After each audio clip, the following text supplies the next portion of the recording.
It's here, the new Blackmagic ATEM Mini Pro ISO has arrived, and in this video I'm going to be giving you a hands-on look at some of its new features. Let's get this thing open.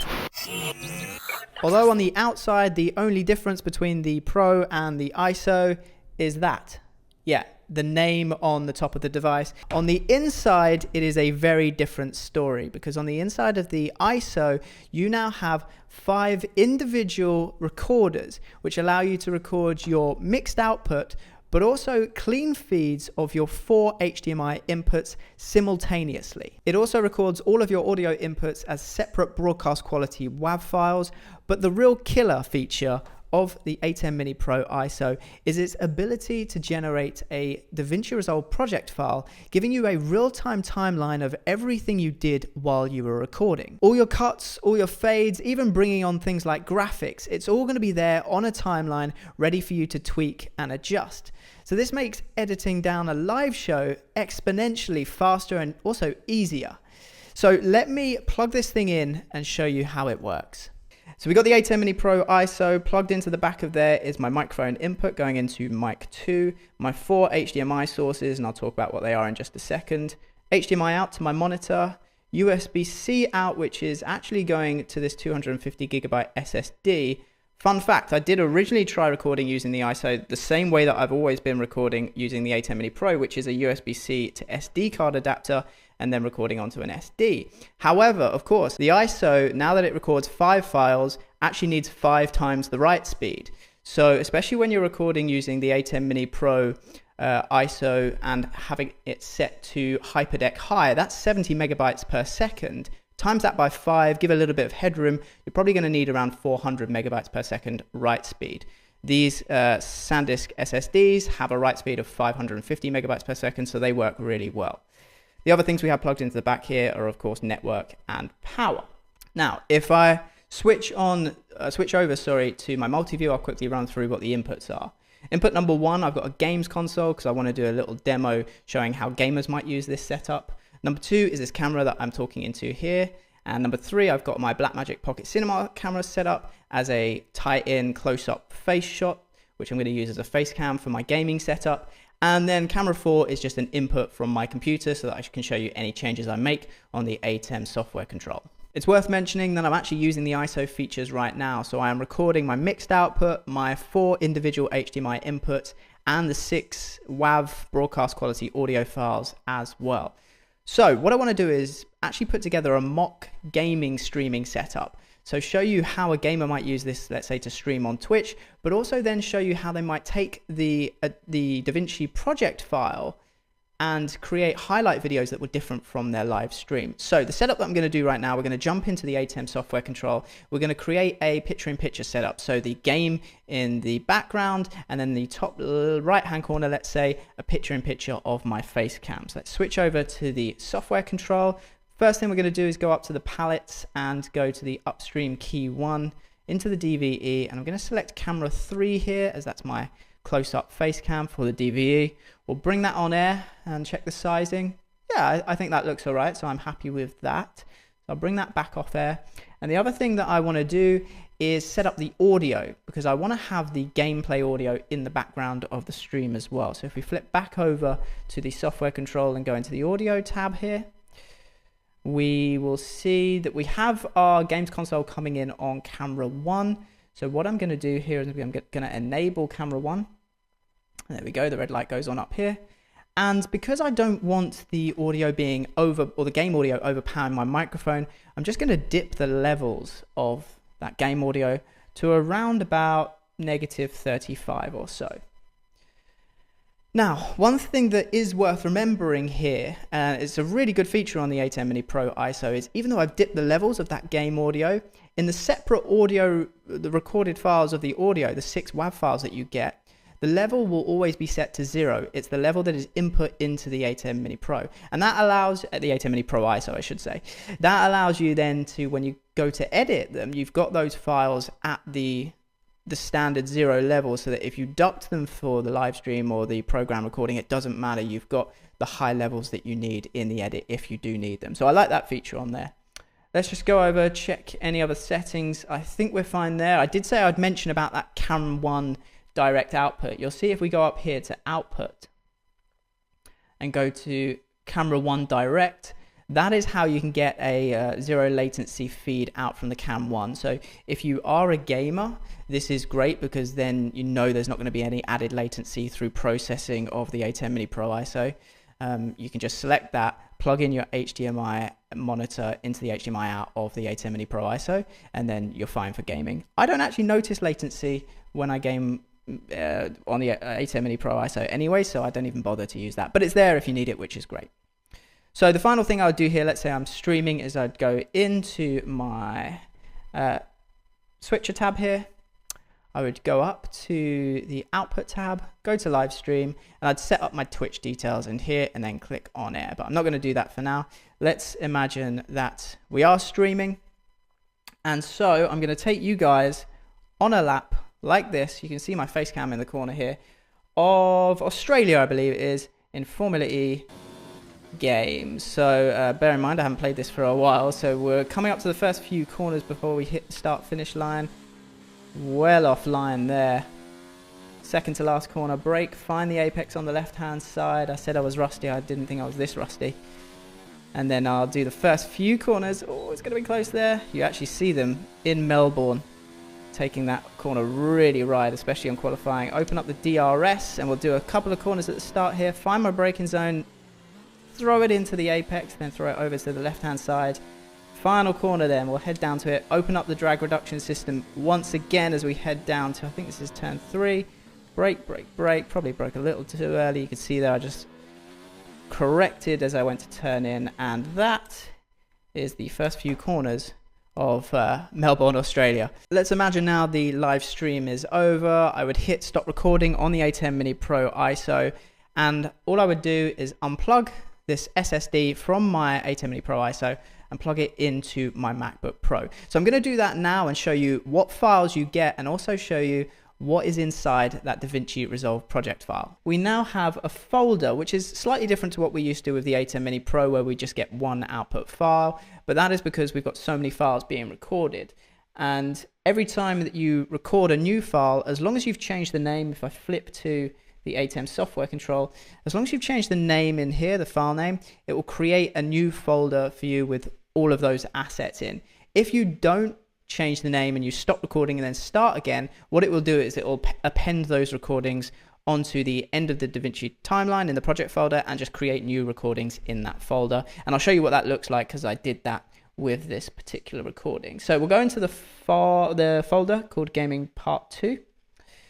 And let me explain what you actually get here. From left to right, you get all of your audio recordings. Now we're going to see more than 6 here because, as I say, at one point during the recording I stopped and then started again. So what you've actually got here are 12 audio recordings rather than 6, and you can see here we've got camera 1, that's part 1, then I stopped the recording, started again, so we've got camera 1 part 2 or 02, and we've got that for each camera. So camera 2 here, camera 3, camera 4, and then mic 1 and mic 2 inputs.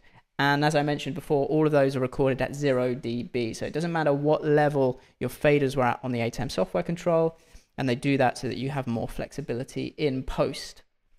Then we'll miss out the DaVinci file for a second, we'll come back to that. Then we've also got our program output, which if you have an ATEM Mini Pro, this is the file that you are used to seeing. And we can scrub through here, you can see all the cuts and bringing on, if I just scrub back, the DVE, and we've got the game footage. So that's what you'd be used to seeing. And as I say, there's a part 2 here where I stopped the recording and then started it again, and I just gave a few more lines to camera. And then this is the bit that everyone wants to know about, the video ISO files. There was some confusion when Blackmagic talked about it. A lot of people thought, okay, so this can only be used with DaVinci. No, these files can be used in Final Cut. These files can be used in Premiere, any editing software you like. And again, what you've got in here is same as we have for the audio file. We've got camera 1, 2, 3, and 4, and you've got 2 files for each because I stopped recording and then started again. And if we just take a look at those, you'll see these are clean feeds. In this case, this is the games console clean feed. We've got my camera clean here, just doing my sync clap. And we've got the Blackmagic Pocket Cinema close-up view as well, all clean. And the audio applied on all of those files is the program output audio. So everything is timecode synced as well, so it makes it really easy to edit, even if you don't want to edit in that DaVinci timeline that it creates for you. But let me show you that timeline. As I open it up, probably a good time for me to say, make sure you have run all of your software and firmware updates. So if you've got Blackmagic Pocket Cinema cameras, you're going to want to update those to the latest version.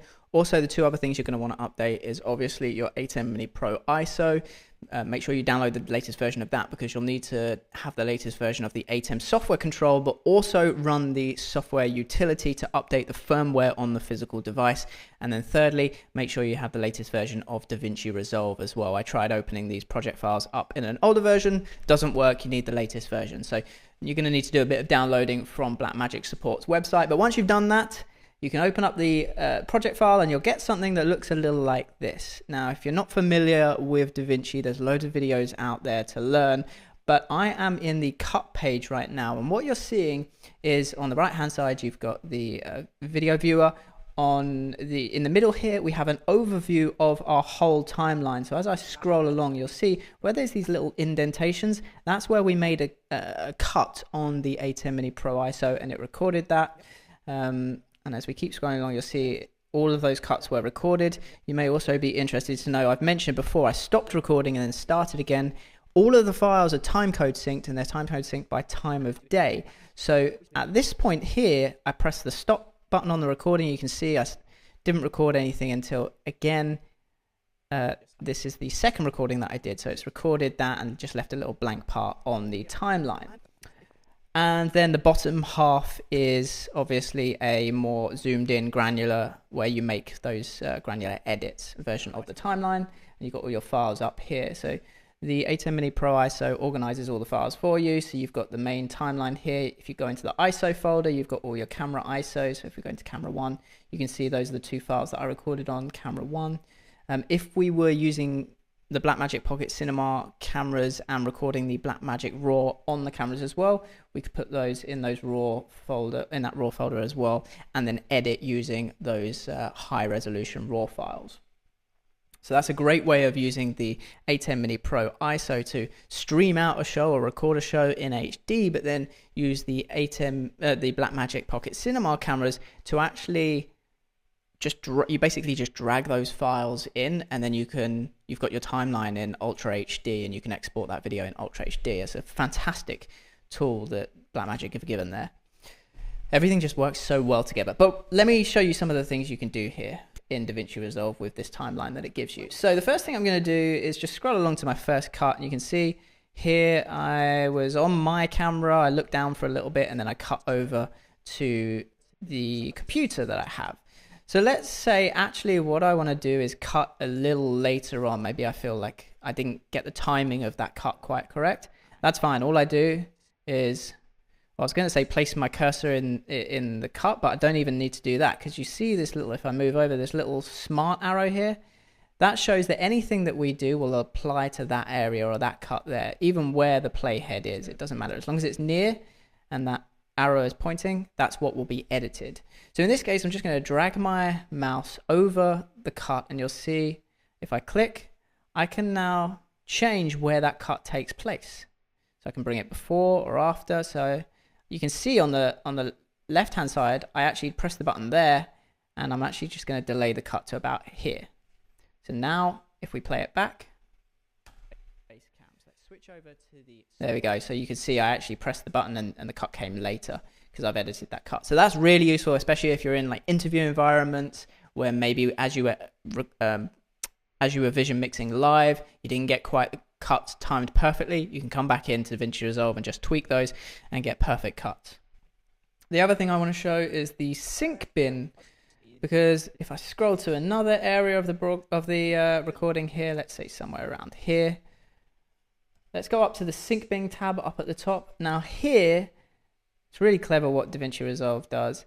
It basically takes all of your footage for a particular time and displays it all. Now again, all these files are timecode synced, so you don't have to do any work. It just knows that they're all in sync. So as I move the playhead here, you can see everything is displayed on the right hand side in sync, and we can actually just use any of those files. So let's say if I just watch this back. So I'm just going to go back to the timeline view for a second. So we start on the software control. We go to me. Let's say I want to use a close-up view here. So I'm going to go back to the sync bin. I'm going to put I actually want to start on the close-up view off the top. So I'll put my playhead here, click on this camera here, and let's find an out point that I want to go back to the wide. So maybe the turn, so like there. Then I click O on my keyboard, and you can see it just changed the out point there. And all I'm going to do is click source override here. And you'll see on the timeline, it adds that in sync over the top. Now it does also add it with audio, so what you can just do here is mute that layer 2 audio track, and then any of these source overrides we do won't have additional audio over the top. So let's go back to the timeline and play that for you. This is how it now looks. So we've got the computer, cut to the close-up, cut back to the wide. Really nice, super quick and easy to do. Now if I keep scrolling along, we get to the game footage and where I start showing my awful gameplay. You may notice here, for the eagle-eyed of you, that there's no picture-in-picture. I think that's an error with the software or something. For some reason, the ATEM Mini Pro ISO didn't record that I brought on the DVE. I've sent Blackmagic an email. The response I've had was, yeah, I think this is an anomaly. They're going to look into it. But yeah, you can see here in the recording or the DaVinci file, that picture-in-picture isn't there. But if I go back very quickly to the original program output recording, you can see it was there in that. So that's not a big deal, but it gives me a good opportunity to show you how we could very easily place that back in. So let me go to the beginning of where I cut, which is there, where I cut to the gameplay. Go to the sync bin. I'm going to choose camera 3, which was that face cam.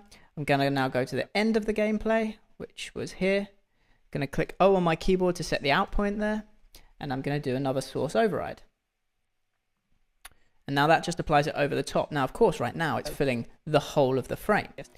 So we don't want it to do that. So I'm going to go back to the timeline and see what it looks like. And what I'm going to do is I'm going to click this little tools button here and select the transform. And what I can do is just drag. Oh, click edit undo because I think I'm editing the wrong layer. I need to select that layer. Just drag. There we go. And I can put that anywhere. This is the beauty of, even though I streamed it out in the top left-hand corner, it was a particular size, I can actually say, actually for the edit, I think it would work better in the top right-hand corner, and it would probably be better being smaller. I could even say, hey, actually, I can crop it a little bit because I just don't think I need this blank space here.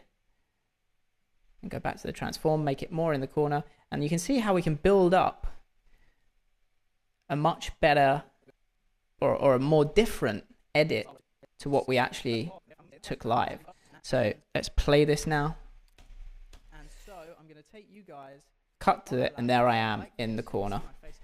And that is super easy to do. And that's what this ATEM Mini Pro ISO gives you. It gives you the flexibility of building a great show live, but building an even better show or highlights post-production. First of all, this was a fantastic idea and play by Blackmagic, not just for the features that it gives you, but by them as a marketing tool to try and get people over to trying DaVinci and editing with DaVinci, because it is going to speed up a lot of people's workflow. However, saying that, I do realize that a lot of people, especially at who this is marketed at, things like gamers, they use the word vloggers and bloggers a lot in the launch. They're going for that type of market as well as us who work in production. Most of those bloggers, vloggers, gamers don't really or haven't dabbled in DaVinci too much. Hopefully now they'll try, but they're either using Adobe Premiere Pro or they're using Final Cut Pro. So I do just want to finish off this video and show you how you can use those files that are generated by the ATEM Mini Pro ISO in something like Final Cut. I've switched over to Final Cut Pro now, so what I'm going to do is go into the folder that the ATEM Mini Pro generates, and we're going to be working with the ISO files. So let's go in there. I'm going to select the first recording I did, so we'll get those 4 angles and drag those in to Final Cut. And what I'm actually going to do is I'm just going to drag them all on the timeline. Now it's going to place them one after each other, but what I actually want it to do is because they're all the same length and they're all synced, I can just pile them one on top of each other. That's one way of doing a multicam edit, and you just show and hide the clip that you want. The other way that we can do it is I can just delete them. We've got all those files synced, so I can just right hand click, new multicam clip, and we'll call it ISO multicam. We won't use audio for synchronization. We will actually use timecode for synchronization here because they're all timecode synced by day. And we'll leave the angle assembly up to Final Cut. Click OK, and it generates, as we can see down there, an ISO multicam clip. So we'll drag that onto the timeline. Let's have a look, see what it's done. If we double click into it, we can see that it has synced them all.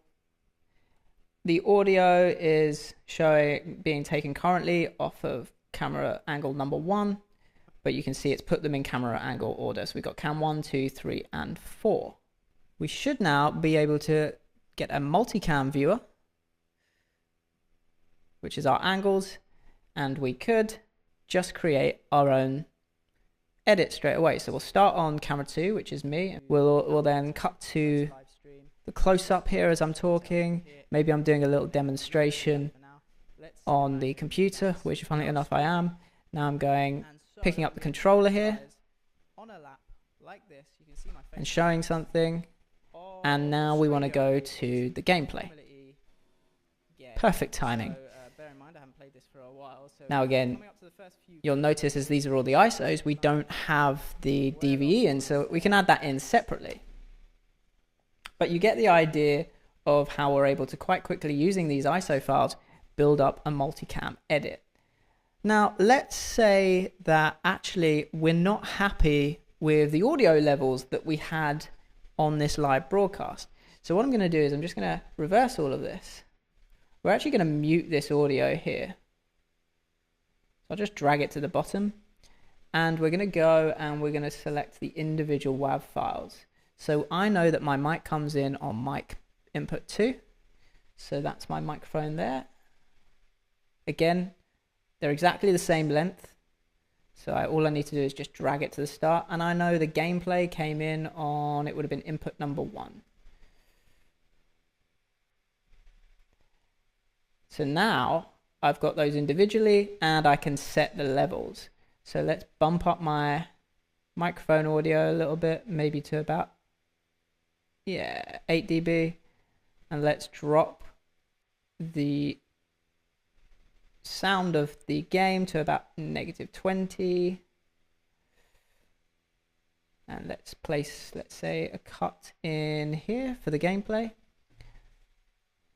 I'll also, while I'm at it, just add in the DVE. So the easiest way for me to do that is to go and find the DVE layer. We'll get the whole camera 3. Again, just drag it on top.